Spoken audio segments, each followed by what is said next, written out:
morning, dear students. Today I am going to teach you the types of communication skills. Types of communication skills मैं आप लोगों को ये पढ़ाने वाली हूँ कि कम्युनिकेशन स्किल्स में 4 तरह की कम्युनिकेशन स्किल्स होती है जिसके द्वारा हम अपने आइडियाज, अपने सजेशंस, अपने थॉट्स किसी और के साथ शेयर कर सकते हैं. तो that is called the types of communication skills. First is listening skills, reading communication skills, writing communication skills, speaking communication skills. These are the 4 type of communication skills. Listening communication skills को कैसे improve करेंगे, आपको ये बताना चाह रही थी कि जब भी आप कोई चीज का लिसनिंग करते हैं तो उसको लिसन केयरफुली. फर्स्ट पॉइंट है आपका listen carefully. Always you should have to listen the lecture, listen the all different thoughts, suggestion, ideas, whatever you are going to listening you should have to listen it with more and more carefully. उसके बाद है learn basic grammar and understand it. जब भी आप कोई listening का काम करते हैं तो आप जितना हो सकता है अपने लिसनिंग को समझिए कि कौन सा क्या बेसिक चीजें की जा रही हैं. बेसिक ग्रामर क्या है, यानी कि कोई भी आपको कुछ बता रहा है तो उसका बेसिक समझने की कोशिश करेंगे और आप ओनली लिसनिंग करेंगे, नॉट हियरिंग. यानी कि there is a great difference between the listening and hearing. Hearing और लिसनिंग में एक बहुत बड़ा डिफरेंस है. दैट इज लिसनिंग हमारा मेंटल एक्टिविटी है, जबकि हमारा हियरिंग जो है हमारा ओनली फिजिकल एक्टिविटी है. तो लिसनिंग जब हम करते हैं तो हमारा ब्रेन काम करता है. जब ब्रेन काम करता है तो हम उस चीज को अंडरस्टैंड करते हैं. लेकिन जब हियरिंग करते हैं तो सिर्फ हमारे कान काम करते हैं और उस कान के द्वारा हम एक कान से सुन के दूसरे कान से निकाल देते हैं. तो जब हम लिसनिंग करते हैं तो ब्रेन के द्वारा आप अंडरस्टैंड करने की कोशिश करिए.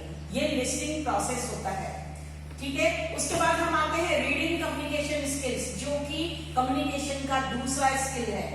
रीडिंग कम्युनिकेशन स्किल्स में हमको अपनी रीडिंग कैसे बढ़ानी है, तो जब आप अच्छे लिसनर बनोगे तभी आप अच्छे रीडर बनोगे. यानी कि a good listener is a good reader. तो रीडर बनने के लिए अपनी एवरीडे रीडिंग को आप इंप्रूव करेंगे. जो भी आपको रीड करना है, पैराग्राफ रीड करना है, पेज रीड करना है, तो उसको रीडिंग एवरीडे करिए. बीच में आपको गैप मत रखिए कि आज किया फिर 4 दिन तक नहीं किया. नहीं, आपको रीडिंग कोई भी चीज की एवरीडे करनी है. Note down the useful words and that is very very difficult and very understand. तो आपको जब कोई चीज लिसनिंग करनी है तो जब आप एक रीड करेंगे तो आप उस चीज को नोट डाउन करते जाए. जैसे कोई डिफिकल्ट वर्ड आता है तो उस डिफिकल्ट वर्ड को आपने अंडरलाइन कर लीजिए और उसको अलग से एक नोटबुक में नोट डाउन कर लीजिए. फिर आप उसको बाद में डिक्शनरी के द्वारा उसको समझ के उसकी मीनिंग याद कर लीजिए. तो इस तरह से क्या है कि आपको जो पैराग्राफ है वो आपको याद हो जाएगा. तो always read everyday and note down the useful words. जो भी है आपको यूजफुल वर्ड्स को नोट डाउन करना है तो आपकी रीडिंग स्किल्स बढ़ जाएगी, इंप्रूव हो जाएगी. उसके बाद हम आते हैं राइटिंग स्किल्स की तरफ. जब राइटिंग स्किल्स का मतलब होता है अगर a good listener is a good reader, a good reader is a good writer. तो अब राइटर बनना है तो भी आपने अच्छी लिसनिंग कर ली और उसके बाद आपने रीडिंग भी अच्छी कर ली. अब अपने राइटिंग स्किल्स को आपको डेवलप करना है. तो आपको राइटिंग स्किल्स को डेवलप करने के लिए क्या करना है, मेक टू डू लिस्ट. हमेशा एक टू डू लिस्ट बनाइए. यानी कि अगर आप कोई चीज रीड करी है, लिसन की है, तो आप उस चीज को नोट डाउन कर लीजिए रफ में कि आपको कल दूसरे दिन आपको कौन सी प्लानिंग करनी है, कौन सी टू डू लिस्ट में क्या क्या आपको लिखना है, क्या क्या सुनना है, क्या क्या पढ़ना है. ये सारी चीजें आप लिख लेंगे.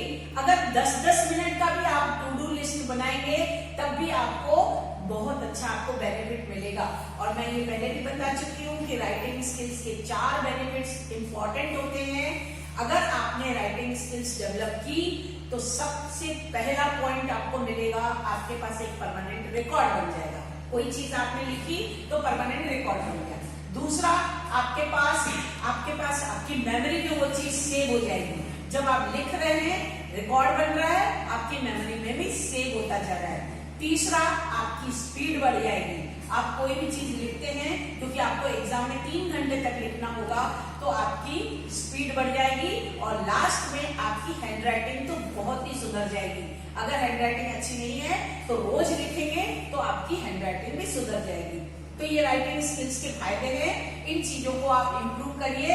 उसके बाद जब भी आप राइट करें तो थोड़ा सा प्लानिंग कीजिए, उसमें एडिटिंग कीजिए और उसके बाद रिवाइजिंग कीजिए। तो ये राइटिंग स्किल्स के आपके बेनिफिट के साथ साथ आपका इम्प्रूवमेंट हो जाएगा।